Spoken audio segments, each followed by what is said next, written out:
В Женеві завершились перемовини делегацій України та Сполучених Штатів Америки стосовно мирного плану. Вдалося погодити більшість норм, а значну частину зі спірних скоригувати. Після женевських переговорів держсекретар США Марко Рубіо заявив, що в американський план несуть певні зміни. Він уточнив, що ця зустріч була найбільш продуктивною за всі 10 місяців роботи над мирним процесом. Про дуже продуктивний діалог заявив і очільник Офісу президента Андрій Єрмак, який очолив українську делегацію. Серед спірних питань – чисельність Збройних сил України, щодо ЗАЕС, щодо формату обміну полоненими та повернення засуджених. Натомість пункти, що стосуються територій та закріплення невступу України до НАТО у Конституції, делегації домовились винести за дужки. Вони мають бути обговорені та узгоджені на рівні президентів Зеленського і Трампа. Їхня зустріч може відбутись вже цього чи наступного тижня, хоча конкретної домовленості щодо дати у Женеві не було узгоджено. У Стокгольмі стартував 4-й парламентський саміт Міжнародної Кримської платформи. На початку саміту до делегатів з близько 70 країн та організацій звернувся президент України. Закликав не забувати про окуповані території та домогтися справедливої ціни для агресора.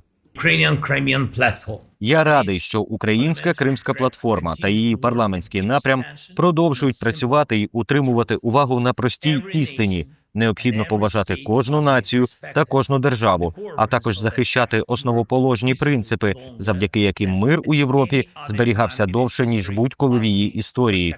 І надзвичайно важливо відстоювати принципи, на яких заснована Європа, що кордони не можна змінювати силою, що воєнні злочинці не можуть уникнути правосуддя, і що агресор мусить повністю заплатити за війну, яку він розпочав. І саме тому рішення щодо російських активів необхідні.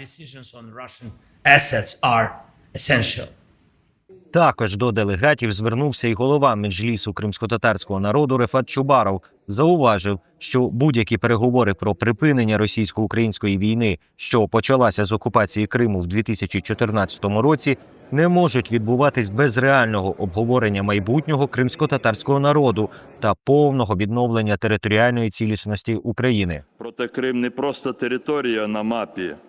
Крим – це колиска, Крим – це дім, це серце і душа корінного кримськотатарського народу, а також їх рідних братів, караїмів і кримчаків.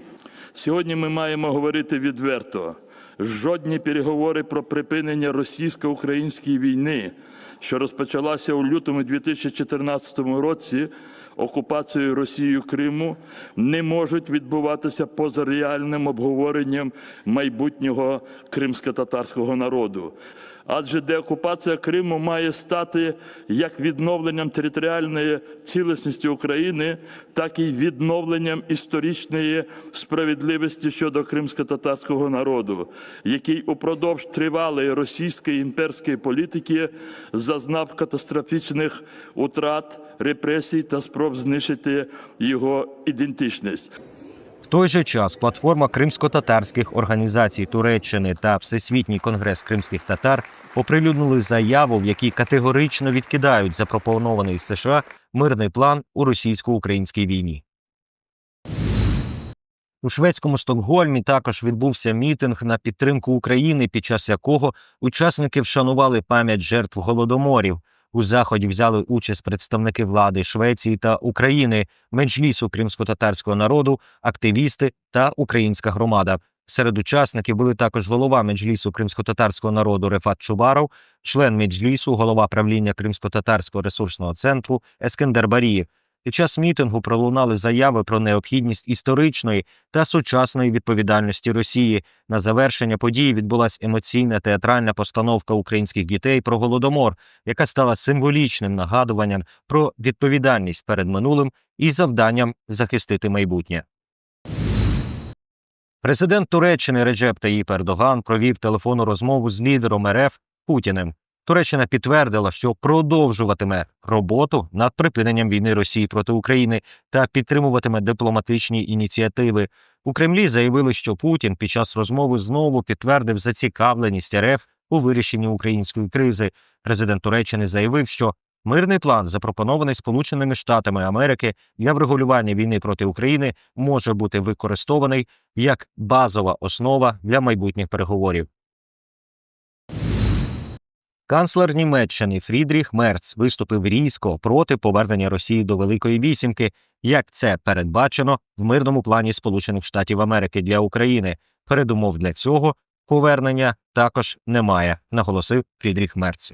Ми також коротко обговорювали цю тему на останній зустрічі G7 у Канаді.